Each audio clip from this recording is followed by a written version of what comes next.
यही तो कांग्रेस की मानसिकता आजीवन रही है, फैमिली फर्स्ट ना कि नेशन फर्स्ट, और देश की जमीन को अपनी व्यक्तिगत पारिवारिक जायदाद समझना।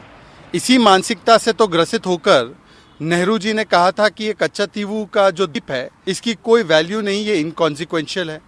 इसीलिए तो उन्होंने इसे सौंपने के लिए अपनी हामी भरी थी। इसी मानसिकता को दर्शाते हुए जब अक्साई चीन हमसे छिन गया था तब नेहरू जी ने कहा था वहाँ पर एक टुकड़ी घास की नहीं उगती, उसकी क्या वैल्यू है। इसी मानसिकता से ग्रसित होकर इंदिरा गांधी जी की सरकार ने कच्चातीव द्वीप श्रीलंका को सौंप दिया, और उस समय करुणानिधि जी की सरकार थी तमिलनाडु में, उन्होंने भी इसमें रजामंदी दी। तो हु डिड इट और हु हिड इट, ये दोनों आज सामने आ गया।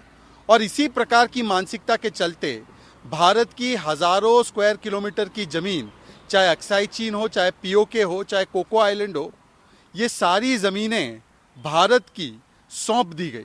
आज मैं दिग्विजय सिंह जी से पूछना चाहता हूँ, ये कोई ज़मीन का टुकड़ा नहीं था, ये भारत का अभिन्न अंग था, ये तमिलनाडु का अभिन्न अंग था, और ये तमिलनाडु के मछुआरों के लिए, उनकी ज़िंदगी, सुरक्षा और जीवनी के लिए अति महत्वपूर्ण ज़मीन का एक हिस्सा था। आज तक तमिलनाडु के मछुआरों को इस खामियाजा भुगतना पड़ता है, पर कांग्रेस है, डीएमके है, जो फैमिली फर्स्ट में विश्वास रखती है, नेशन फर्स्ट में नहीं। और इसीलिए कभी वो भारत को देश ही नहीं मानते, कभी वो कहते हैं भारत देश नहीं है, ए राजा कहते हैं भारत के टुकड़े टुकड़े हो जाए।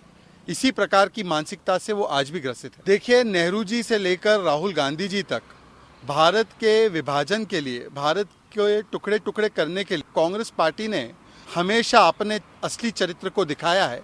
और इसीलिए आज कच्चातीवू जो दे दिया गया था 74 में, उसको जायज़ ठहराने का काम भी कांग्रेस करती है।